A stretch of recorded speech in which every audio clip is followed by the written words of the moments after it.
मुझे मेरे अगले मिशन के लिए हवाई जहाज़ से इज्जत देकर कोलकाता भेजा जा रहा था, जहां मैं काली शक्तियों के बारे में जान सकूं और सीख सकूं। पर मैं जैसे हवाई अड्डा पहुंचा तो वहां देखा बच्चों के बैग बेचे जा रहे थे। ऐसी भी क्या आनी हुई कि लोग एयरपोर्ट में बच्चों के बैग बेच रहे हैं। मेरा कोलकाता जाना बहुत ज़रूरी था क्योंकि मेरी अगली ट्रेनिंग काला जादू से रिलेटेड था। क्योंकि हो सकता है भविष्य में मुझे ऐसे युद्ध भी लड़ने पड़े जिसमें काला जादू सीखे हुए लोगों को हराना पड़ सकता है। कोलकाता जैसे ही मैं पहुंचा वहां मैंने देखा एक काला जादू का बहुत ही बेहतरीन उदाहरण, कैसे इन्होंने हावड़ा ब्रिज को काला जादू की मदद से खड़ा कर रखा था बिना ही किसी सपोर्ट के। मैंने तभी टैक्सी लिया जो कि पीले रंग का था और उसमें बैठ गया।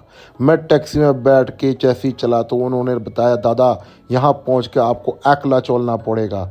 मैं कहा एकला चलना क्या है? उन्होंने बताया ज़िंदगी में कामयाब होना है तो एकला चलना पड़ेगा। तभी मेरी नज़र बाइक वालों पे पड़ी जो कि एकला चल रहे थे।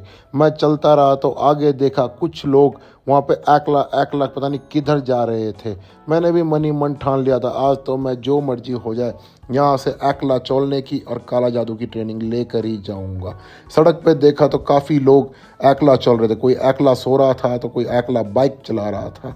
मैं उनको देख के इतना मोटिवेट हुआ कि मैं ज़िंदगी में जो भी करना चाहूँगा वो एकला करना चाहूँगा, क्योंकि एकला करने से आप कामयाब होंगे। तभी मेरी नज़र एक टेम्पो में पड़ी जहाँ एक लड़का एकला बैठ के अपनी गर्लफ्रेंड से एकला बात कर रहा था।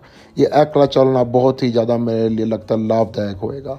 अभी मैंने देखा एक पुलिस वाला वहाँ पे वाइट वर्दी जो कि अंग्रेजों की दी हुई वर्दी है उसको पहन के एकला ड्यूटी कर रहा था। अंग्रेज तो चले गए पर अपनी वर्दी इनको दे के गए। रास्ते में मैंने देखा मोंजुली का दीदी का घर वहीं पे ही था जो कि खंडर बन चुका था। तभी देखा एक आदमी एकला खड़ा होकर सब्जी बेच रहा था। लगता है यहाँ पे एकला रहना ही सब कुछ है। तो मैंने भी ठान ही लिया, आज से मैं जो करूँगा एकला करूँगा, क्योंकि कामयाबी की रास्ता आपका एकला ही चलना ही पड़ेगा, तभी आप कामयाब हो पाओगे। मैं तभी वहाँ पहुँचा जहाँ मुझे काला जादू की ट्रेनिंग लेनी थी, पर ट्रैफिक इतनी ज़्यादा था कि मुझे घूम के जाना पड़ा। तभी मुझे किसी ने बताया जहाँ आपको ट्रेनिंग लेनी है वहाँ आपको ट्रेन से होके जाना पड़ेगा। तो मुझे उन्होंने स्टेशन पे उतार दिया। यहाँ से स्टेशन में मैंने टिकट लिया, देखा इतना भीड़, लोग कहाँ जा रहे थे और जा रहे थे तो क्यों जा रहे थे, और लोगों को सीट ना मिलने पर लोग लटक लटक के जा रहे थे। मुझे देख के बड़ी खुशी हुई कि लोग यहाँ पे अपने काम को लेकर बहुत ही ज़्यादा गंभीर हैं, तभी वो ट्रेन में लटक लटक के जा रहे हैं।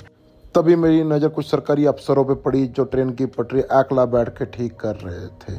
मैंने उनका इन जज्बात को देख के बहुत ही ज़्यादा खुशी हुई कि कितने अपने काम को लेके ये लोग बहुत ही ज़्यादा सीरियस रहते हैं। तभी मैंने सोच लिया आज के बाद अगर मैं कहीं भी जाऊंगा और जो भी करूंगा एकला चलो रे गाना सुनने के बाद ही करूंगा। इससे मोटिवेशन ही नहीं एनर्जी मिलती है। तभी मैंने देखा ट्रेन का ड्राइवर मालगाड़ी के ड्राइवर से रेस लगाने लग गया। मैंने कहा इसकी क्या ज़रूरत थी? उन्होंने कहा इसको जीतने नहीं देना है, क्योंकि पिछली बार इसने प्लेटफॉर्म में जाके अपनी मालगाड़ी लगा दी थी। चाहे जो भी हो, इतनी सारी पट्टियां देख के मुझे इतना तो पता लग गया था कि कोलकाता में लोग नहीं दुनिया भर के लोग आते हैं काम करने के लिए। इसे देख के दिल इतना खुश हो गया कि मैं क्या बताऊं। तभी देखा वही मालगाड़ी ने अपनी स्पीड बढ़ा ली, क्योंकि इसको प्लेटफॉर्म में जाके खड़ा होना था और कहीं ना कहीं हमारे चालक की बात सच निकली।